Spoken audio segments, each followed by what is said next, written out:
ada seorang ulama mengadakan siaran langsung. Kalau televisi Arab Saudi itu kan sering sekali ada ulama-ulama besar duduk, kemudian nanti ada tanya jawab antara narasumber dengan koresponden yang melihat acara itu berlangsung. Kemudian ketika dibuka tanya jawab, Pak, ada salah satu pertanyaan di ujung telepon dibuka sama pembawa acaranya. Kemudian dipersilakan untuk bertanya. Dia bertanya, "Iya Syekh, orang tua saya itu numpang sama saya." Baru ngomong itu, Pak, langsung diputus sama syekhnya. "Aid as-soal, tolong ulangi lagi dong pertanyaan kamu apa lagi?" "Begini Syekh, orang tua saya itu numpang sama saya." Kemudian saya mutus lagi, ulangi lagi pertanyaannya, yang benar pertanyaannya. "Orang tua saya numpang sama saya." Ulangi lagi pertanyaannya. Sampai korespondennya itu sedikit kesal dan berkata, "Ya Syekhana, sahmini an wasil soal, tolong izinkan saya menyelesaikan pertanyaannya dulu." Kemudian syekhnya marah, Pak. Dijawab sama syekhnya langsung, La, akhta fi soal. Enggak, saya enggak akan ngasih kamu izin untuk melanjutkan persoalan pertanyaan kamu. Kamu salah pertanyaannya. Bukan mereka yang numpang sama kamu, tapi kamu yang numpang sama mereka. Langsung kemudian syekhnya mengatakan kepada pembawa acara, yaitu putus saja teleponnya, supaya dia belajar dulu dengan pertanyaan yang diajukan sebelum nanti betul-betul bertanya. Disitulah kita paham, itulah kedudukan orang tua, Pak. Makanya kalau ada masalah dalam kehidupan kita, apapun itu, sampai urusan kita sama anak itu, pasti ada hubungan kita dengan orang tua. Tidak ada satu ibadah yang turunannya begitu banyak kecuali ibadah itu adalah orang tua, Pak. Sampai anak-anak kita itu termasuk turunan dari masalah kita dengan orang tua. Makanya kan sampai kita mendapati para ulama menyampaikan kan, kedudukan anak itu sama dengan kedudukan kita dulu ketika memperlakukan orang tua kita. Makanya Wahab bin Munabbih sampai mengatakan, "Man wakhara walidayhi razaqahullah waladan yuwaqiruhu, wa man lam yuwaqir walidayhi razaqahullah waladan lam yuwaqiruhu." Siapapun yang hormat sama orang tuanya, cash kontan Allah akan ngasih anak yang hormat kepadanya persis sebagaimana dulu dia hormat kepada orang tuanya. Tapi siapapun anak yang tidak pernah hormat sama orang tuanya, Allah ngasih kontan cash persis sebagaimana dulu dia tidak pernah hormat kepada orang tuanya. Maaf kata nih, kita jarang ini ngobrol dengan orang tua kita. Persis itu Allah akan kirimkan anak yang akan jarang ngobrol dengan kita, Pak. Persis dulu kita memperlakukan orang tua itu, maka anak itu akan memperlakukan yang sama untuk kita. Maaf nih kalau kita bakhil sama orang tua, ada apa-apa kita mikir gitu, dan lebih mengedepankan dan mendahulukan istri kita atau suami kita atau istri kita atau keluarga kita daripada orang tua, Allah akan kirimkan persis, Pak, semacam itu, Pak. Karena Rasulullah sudah bersabda dalam hadis riwayat Muslim, tidak ada kebaikan yang Allah segerakan di dunia kecuali kebaikan sama orang tua. Tidak ada kejahatan yang Allah segerakan di dunia kecuali kejahatan itu disegerakan adabnya di dunia sebelum di akhirat kejahatan kepada orang tua. Makanya kalau kita melihat ada saudara kita, teman kita hidupnya belangsakan gitu, teman satu kantor tapi selalu dia curhat sama bapak, hidup saya nggak pernah beres-beres ya. Coba tanya deh dengan baik, kamu ada nggak masalah dengan orang tua? Karena pasti salah satu di antara pemicu masalah dan tidak beresnya persoalan hidup kita itu ya salah satunya tidak beresnya hubungan kita dengan orang tua, Pak. Makanya sampai kemudian kita mendapati kalau kita memperbaiki hubungan kita dengan orang tua, para salaf sampai mengatakan Allah jamin, Allah akan rapikan hidupmu selama kamu sudah merapikan hubungan kamu dengan orang tua. Makanya kan saya aja pernah baca, Pak, etnis Cina nulis di sebuah pesan berantai WA, dan ini sudah sering saya sampaikan ini. Orang Cina, Pak, komunitas Cina ini non muslim itu nulis. Saya perhatikan teman-teman saya, komunitas saya ini yang sukses dalam bisnisnya itu saya perhatikan satu persatu.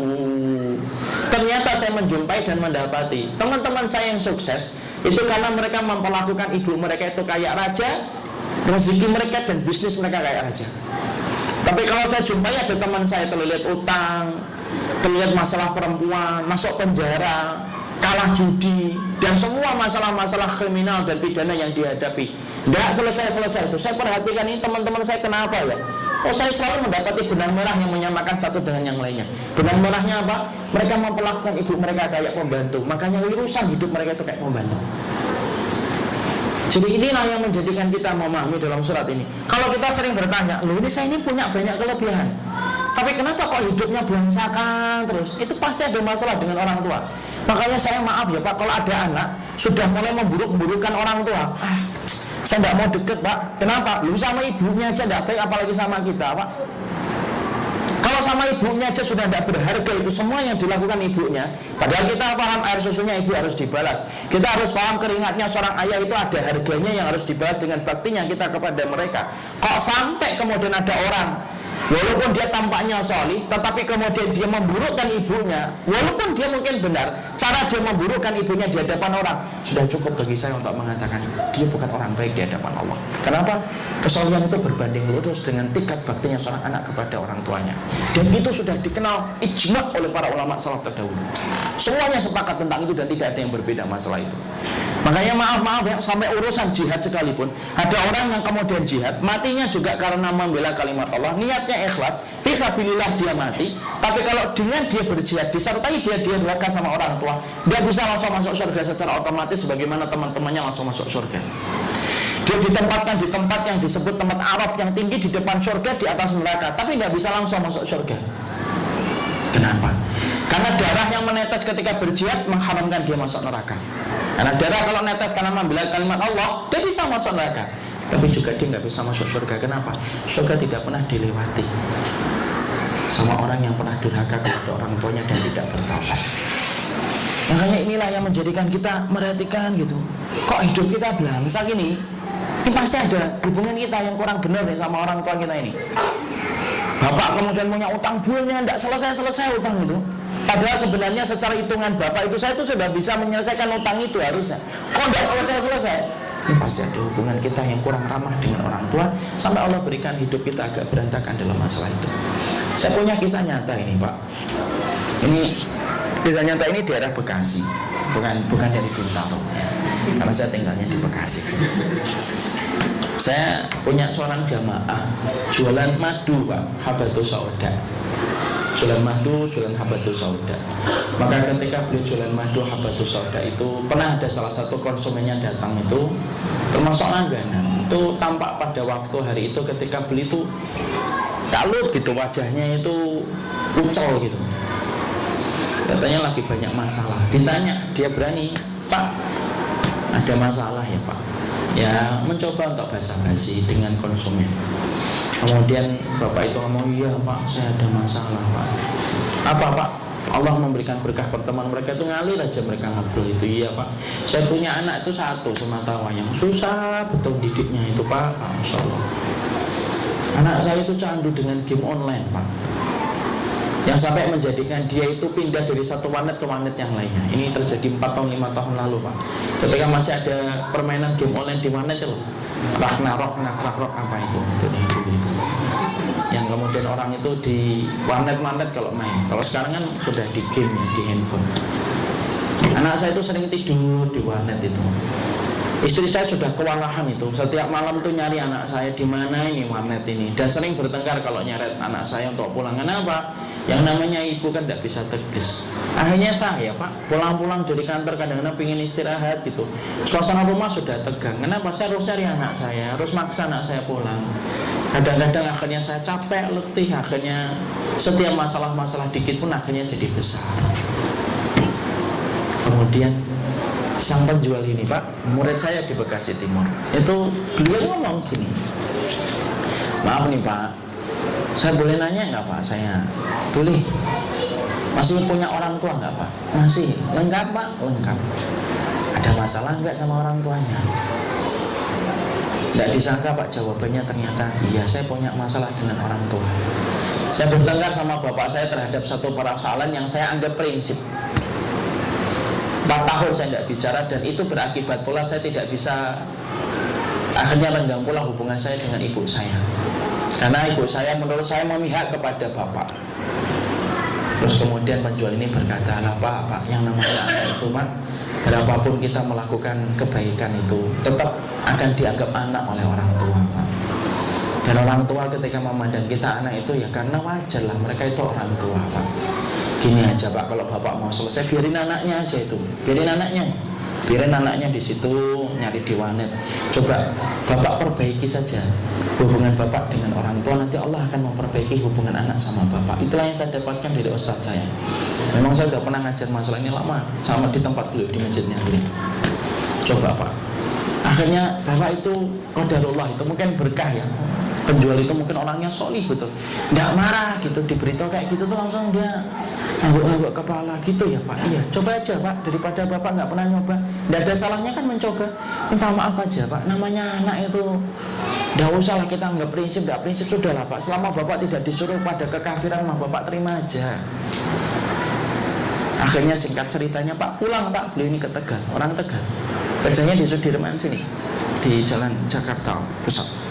Pulang dia cuti Pak, sampai sepekan dia perbaiki, dia takzim, dia nangis-nangis minta maaf sama bapaknya. Dia langsung pulang, dia kembalikan supaya mencair kembali, diajak bapaknya pergi di Tegal itu, dan sampai sepekan itu. Setelah sepekan itu balik, kemudian anaknya itu tetap asalnya tidak balik Pak, 1-2 pekan, 3 pekan, 1 bulan, 2 bulan, tetap masih kayak gitu. Dia tetap sabar, dia perbaiki. Sembari dia memperbaiki terus hubungannya dengan bapaknya, dia telepon, diajak bicara, ngobrol-ngobrol dengan bapaknya, terus dia lakukan itu Pak. Sampai akhirnya ketika pada satu waktu tiba-tiba anaknya pulang, jarang pergi lagi ke warnet. Sampai bapaknya sudah mulai curiga, ibunya sudah mulai seneng gitu. Anak kita sudah mulai jarang pergi. Sampai kemudian Pak, enggak, jangan buru-buru senang dulu, kita tes dulu nih kenapa kok jarang-jarang keluar lagi sekarang.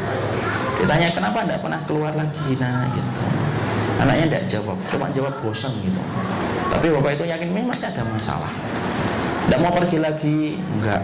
Mau duit enggak nih, sana main lagi di mana, enggak Pak. Sampai akhirnya diajak bicara, pergi ke masjid, ikut taklim Pak, akhirnya Masya Allah. Dan ketika saya ngajar di masjid itu, penjual itu sama bapak ini akhirnya dikenalkan ke saya.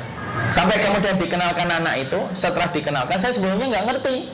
Setelah anak itu pergi duluan, bapaknya sama penjual korma, yang penjual madu itu masih sama saya. Baru cerita itu. Padahal kalau bapak melihat anaknya, ketika saya lihat itu, loh kelihatannya itu nggak ada bekas bahwasanya dia itu anak yang nakal. Seakan-akan anak itu baik, solih, pendiam, ramah, sopan orangnya.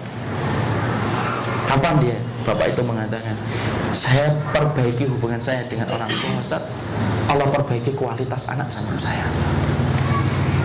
Itu Pak, makanya tadi saya sampaikan, ibadah itu kadang-kadang nggak punya turunan-turunannya Pak, akibat-akibat yang lainnya. Tapi kalau sama orang tua, durhakanya orang tua, kita sama orang tua, turunannya itu banyak. Sampai turunan anak pun akibat dari masalah kita dengan orang tua kita. Makanya hari ini diantara perkara yang kemudian kita harus mengerti adalah, kalau kita termasuk orang yang kadang-kadang bertanya, kenapa hidup saya belangsakan banget ya, padahal kelihatannya saya ini pintar, IP-nya 4 gitu. Dulu aja Masya Allah orang pada senang sama saya gitu, kok sekarang hidup saya kok mentok di sini aja. Itu ada, pasti ada masalah. Dan itu saya juga dapetin Pak, di Jakarta Barat ada orang Pak, orang-orang sepuh gitu, tapi sepuh itu Masya Allah orang sebenarnya baik gitu. Cuma masalahnya adalah tanpa beliau sadari sering menyakiti ibunya, karena saya ngajar dulu sama keluarganya, ibunya juga, anaknya juga. Tanpa disadari rasa anak dia sering menyakiti ibunya. Ya segitu-segitu aja hidupnya, kualitasnya tidak pernah lebih. Padahal semua keluarganya itu mengatakan, keluarga kita ini pintar-pintar Ustaz, dapat beasiswa ke luar negeri itu banyak Pak, keluarga itu. Tapi ternyata bapak itu dikatakan dan ditahbis yang paling pintar di antara keluarganya. Tapi sampai situ aja tahapannya, tidak lebih daripada itu. Salah satunya karena kurangnya dia berbakti kepada orang tua. Disitulah itu yang kedua yang kita jumpai. Kalau kita bertanya, kenapa ya hidup saya ini belangsakan gitu, padahal saya dari kecil banyak kelebihannya dan saya ini pintar orangnya, tapi ternyata hidup saya mentok di sini-sini aja. Itu salah satunya karena ada masalah kita dengan orang tua kita.